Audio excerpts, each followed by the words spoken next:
नमस्कार दोस्तों, बहुत बहुत स्वागत है आप सभी का और उम्मीद है कि आप सभी बहुत ही अच्छे होंगे। दोस्तों जरा सोचिए, एक राजनीतिक पार्टी जो कभी रैलियों में भीड़ जुटाती थी, पोस्टरों से शहर भर देती थी और अपनी चुनाव चिन्ह को लेकर वोट मांगते थे।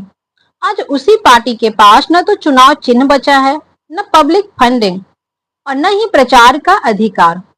ये सिर्फ एक खबर नहीं, बल्कि 115 राजनीतिक दलों के लिए एक राजनीतिक मौत का ऐलान है। आखिर क्या है वो कानून जिसकी वजह से एक पार्टी का वजूद इस प्रकार से मिट जाता है। दोस्तों, भारत के चुनाव आयोग ने हाल ही में उत्तर प्रदेश की 115 राजनीतिक पार्टियों की मान्यता रद्द कर दी है। मतलब ये सभी पार्टियां अब मान्यता प्राप्त दल की लिस्ट से बाहर हो चुकी हैं। और वजह, चुनाव आयोग के नियम के मुताबिक अगर कोई राजनीतिक दल लगातार 6 साल तक चुनाव नहीं लड़ता तो उसकी मान्यता खत्म कर दी जाती है। यानी ये दल पिछले 6 साल से मैदान में उतरे ही नहीं और अब मैदान से बाहर कर दिए गए हैं। जब पार्टी को चुनाव आयोग से मान्यता मिल जाती है, मान्यता हासिल कर लेती है, तो उसे कई बड़े फायदे मिलते हैं जो कि अब इन पार्टियों को नहीं मिलेंगे। जैसे कि रिजर्व चुनाव चिन्ह। दोस्तों, पार्टी का अपना एक पहचान चिन्ह होता है, जैसे कि हाथ, कमल, साइकिल, जिससे लोग उसे पहचानते हैं। मान्यता खत्म होते ही ये चिन्ह भी छिन जाता है।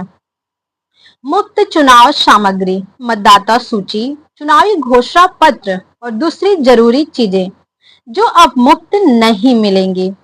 पब्लिक फंडिंग की अगर बात करें तो पार्टी अपने प्रचार और संगठन चलाने के लिए जनता से फंडिंग ले सकती हैं, लेकिन मान्यता खत्म तो ये सुविधाएं भी खत्म।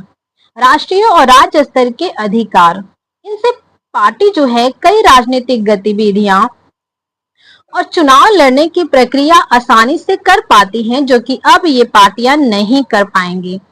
चुनाव प्रचार का समय और स्थान, मान्यता प्राप्त दलों को प्रचार के लिए जगह और समय आसानी से मिल जाता है, लेकिन डिलिस्ट होते ही ये प्रक्रिया बेहद कठिन हो जाती है। दोस्तों, अब आपके जहन में ये सवाल उठ रहा होगा कि असर और क्या क्या होंगे। दोस्तों, आपको पता तो चला कि ये सभी सुविधाएं अब इन पार्टियों को नहीं मिलेंगी। इन 115 दलों के लिए अब चुनाव लड़ना आसान नहीं रहेगा। न उनका पुराना चुनाव चिन्ह रहेगा, न फ्री की सुविधाएं और न ही पब्लिक फंडिंग। मतलब अगली बार ये दल चुनाव लड़ना चाहेंगे तो उन्हें जीरो से शुरुआत करनी होगी। और सबसे बड़ी बात, जनता में उनकी पहचान जो है वो टूट जाएगी, क्योंकि चुनाव में पहचान सिर्फ नाम से नहीं बल्कि चिन्ह से भी बनती है। दोस्तों, आयोग ऐसा करता क्यों है?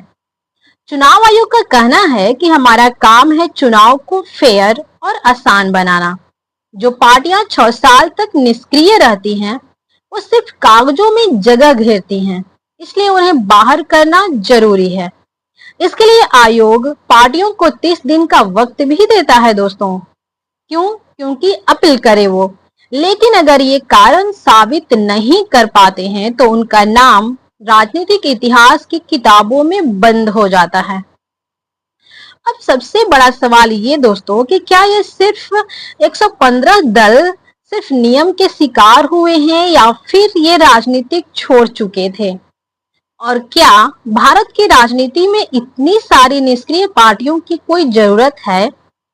दोस्तों, राजनीतिक सिर्फ सत्ता पाने का खेल नहीं होता, ये जनता से जुड़े रहने का एक वादा भी होता है। जब पार्टियां उस वादे को निभाना बंद कर देती हैं, तो उनका अंत तय होता है। शायद यही वजह है कि आज 115 दलों के पास न नाम की ताकत बची है और न निशान की पहचान। तो आपको क्या लगता है, क्या चुनाव आयोग का ये कदम सही है? नीचे कमेंट बॉक्स में अपनी राय जरूर लिखिएगा। तो मिलते हैं नेक्स्ट वीडियो में, तब तक के लिए जय हिंद, जय भारत।